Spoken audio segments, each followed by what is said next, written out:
El álgebra matricial se usa de manera extensa en ingeniería.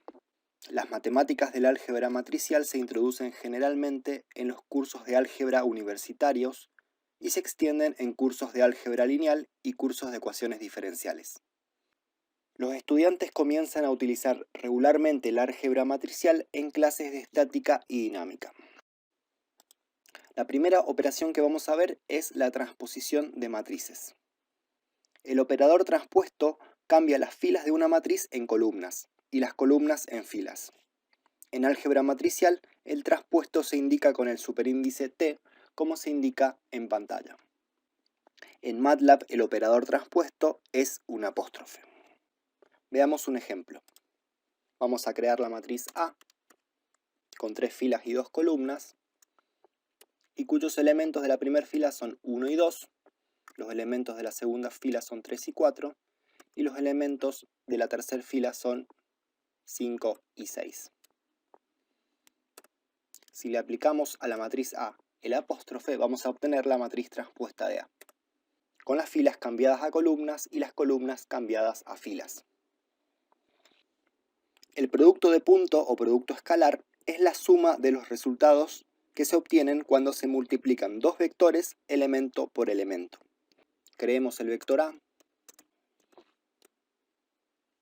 de componentes 1, 2 y 3 y el vector B de componentes 4, 5 y 6. Para hacer el producto escalar de estos dos vectores tenemos que utilizar el comando dot y luego especificar cuáles son los dos vectores separados por una coma, es decir, A y luego B. Esta operación me va a hacer la suma de los resultados que se obtienen cuando se multiplican los dos vectores elementos por elemento, es decir, 1 por 4 más 2 por 5 más 3 por 6. Y el resultado, por supuesto, es 32. Veamos un ejemplo de cómo utilizar el producto escalar para resolver un problema de física. En este caso vamos a calcular el centro de masa de un sistema de masas distribuidas en el espacio. La coordenada x del centro de masa de un sistema de masas en el espacio multiplicada por la masa total es igual a la suma de los elementos de cada masa por su respectiva componente x. Lo mismo ocurre con las componentes en el eje y en el eje z del centro de masa.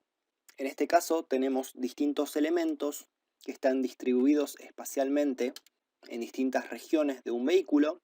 Tenemos que el tornillo se encuentra a 0,1 metros del eje X, a 2 metros del eje Y y a 3 metros del eje Z y pesa 3,5 gramos. Lo mismo ocurre para el perno, la tuerca y la abrazadera. Están a distintas coordenadas de nuestro sistema de referencia y tienen una masa definida. Para calcular la coordenada x del centro de masa, lo que tenemos que hacer es el producto de cada una de las masas por su coordenada en x y dividirla por la masa total. Entonces este problema lo vamos a resolver con MATLAB. Vamos a crear un script.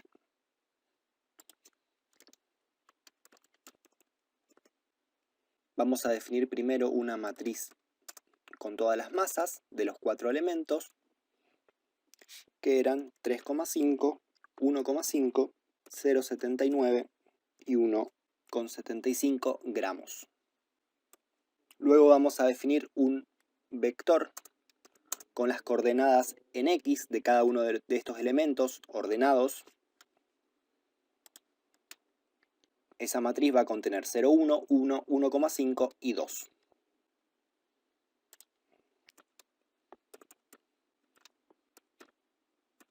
Luego hacemos lo mismo con las coordenadas y.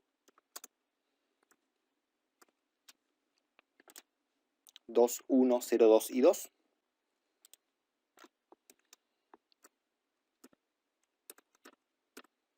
Y finalmente un vector con las componentes en el eje Z,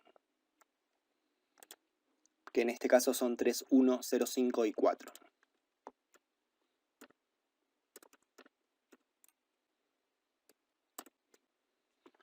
Dijimos que para calcular la componente en x tenemos que hacer la suma de los productos de las masas por su coordenada en x y dividirla por la masa total. Entonces vamos a crear una variable x masa que representa la componente X del centro de masa, y vamos a hacer el producto escalar entre el vector X y la matriz fila correspondiente a la masa. Y luego esto lo vamos a dividir por la masa total, es decir, la suma de todas las masas. Utilizamos el comando sum. Lo mismo debemos hacer para la componente Y y la componente Z. Entonces vamos a cambiar esto, el producto escalar, luego todo se mantiene, y para la componente Z lo mismo, vamos a crear una variable Z masa y vamos a cambiar el producto escalar. Vamos a sacarle el punto y coma a estos tres elementos para que me aparezca en pantalla las tres coordenadas del centro de masa. Si corremos ahora el script, me aparecen las tres coordenadas X y Z del centro de masa: 0,87, 1,61 y 2,6. Veamos ahora cómo multiplicar matrices. La primera condición para multiplicar matrices es que el número de columnas de la primera matriz a multiplicar sea igual al número de filas de la segunda matriz a multiplicar. Así, si multiplicamos una matriz A de m filas por n columnas, la segunda matriz B a multiplicar tiene que tener sí o sí n filas y puede tener un número cualquiera p de columnas. La matriz resultante de este producto será una matriz C de m filas por p columnas. Las operaciones para obtener cada uno de los elementos de la matriz C, resultado del producto de A por B, se detallan en este esquema aquí, que lo podemos resumir en este gráfico. Si queremos obtener este segundo elemento de la primera fila, tenemos que multiplicar este primer elemento de la primera fila de la matriz A por este primer elemento de la segunda columna de la matriz B. Luego agarramos el siguiente elemento de la derecha y lo multiplicamos por el siguiente elemento hacia abajo de la segunda columna de la matriz B. Haciendo la suma de esos pares de producto obtenemos el número correspondiente a este elemento. Y lo mismo ocurre para todos los elementos de la matriz C. En MATLAB es muy fácil operar con producto de matrices. Vamos a definir una matriz A de 2 filas y 3 columnas, cuyos elementos de la primera fila son 1, 2 y 3, y luego 4, 5 y 6 para la segunda fila. Y luego vamos a definir una matriz B de 3 filas y 3 columnas, cuyos elementos de la primera fila son 10, 20, 30, luego 40, 50 y 60, y finalmente 70, 80 y 90 para la tercera fila. Entonces la matriz C, simplemente hacemos el producto de A por B. Y esto me arroja la matriz resultante de la multiplicación de A por B. Fíjense que el número de columnas de A, es decir 3, es igual al número de filas de B, también 3. Si queremos hacer, por ejemplo, B por A, esto me va a arrojar un error porque el número de columnas de B no es igual al número de filas de A. También podemos calcular potencia de matrices. Podemos resumir que una matriz elevada al cuadrado resulta de multiplicar a la matriz por sí misma. De la misma manera, una matriz elevada al cubo resulta de multiplicar a la matriz por sí misma 2 veces. Como la potencia de matrices también viene definida por un producto de matrices, y en el producto de matrices el número de columnas de la primera matriz a multiplicar tenían que ser igual al número de filas de la segunda matriz a multiplicar, únicamente vamos a poder calcular potencia de matrices cuadradas, es decir, que tengan el mismo número de filas que de columnas. Vamos a crear una matriz A con la función rand que me calculaba números aleatorios. Y para elevar la matriz a una determinada potencia simplemente tenemos que utilizar el operador guión, que me permite calcular la matriz a una determinada potencia, por ejemplo al cuadrado.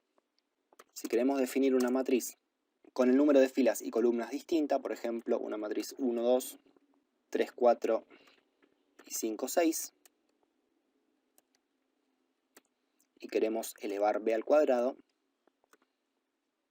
me va a arrojar error porque no se pueden elevar a una potencia una matriz que no sea cuadrada.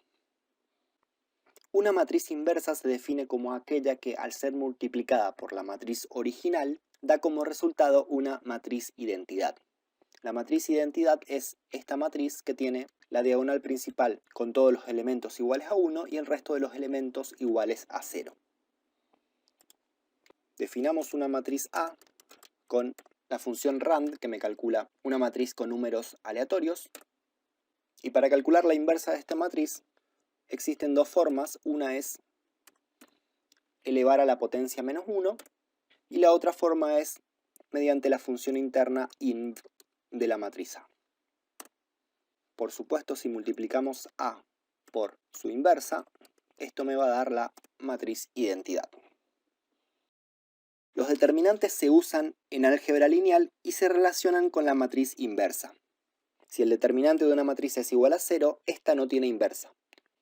Los determinantes se calculan al multiplicar los elementos a lo largo de las diagonales de izquierda a derecha de la matriz y restar el producto de las diagonales de derecha a izquierda. Definamos una matriz A con 2 filas y 2 columnas.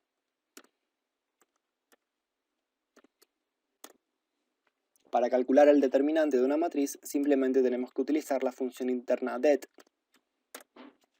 que me calcula el determinante. También es posible aplicar el producto vectorial o producto cruz con MATLAB. Si definimos dos vectores A y B con sus componentes en las direcciones X, Y y Z, podemos aplicar el producto vectorial de estos dos vectores haciendo las operaciones que vemos en la pantalla. El resultado del producto vectorial es otro vector. Para aplicar el producto vectorial en MATLAB debemos definir el vector como una matriz fila o una matriz columna.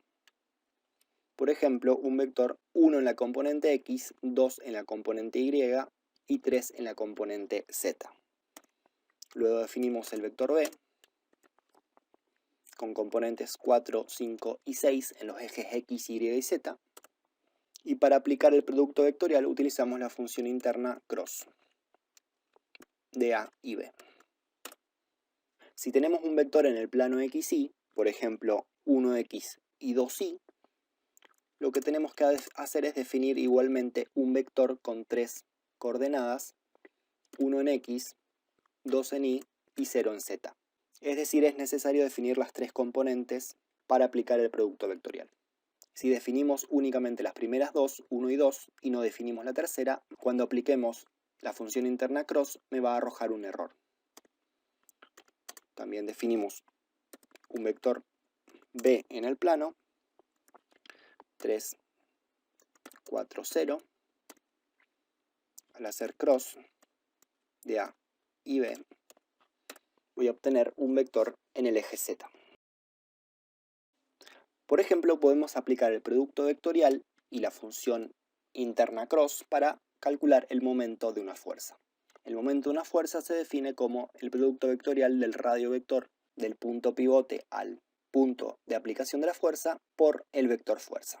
Si tenemos una fuerza de menos 100 en el eje X y 20 en el eje Y y un radio vector 5Y más 5J, podemos definir el vector F como menos 100, 20 y 0 en sus 3 componentes, y un vector radio vector 5, 5 y 0. Si hacemos el producto vectorial de R y F, obtenemos el momento de la fuerza.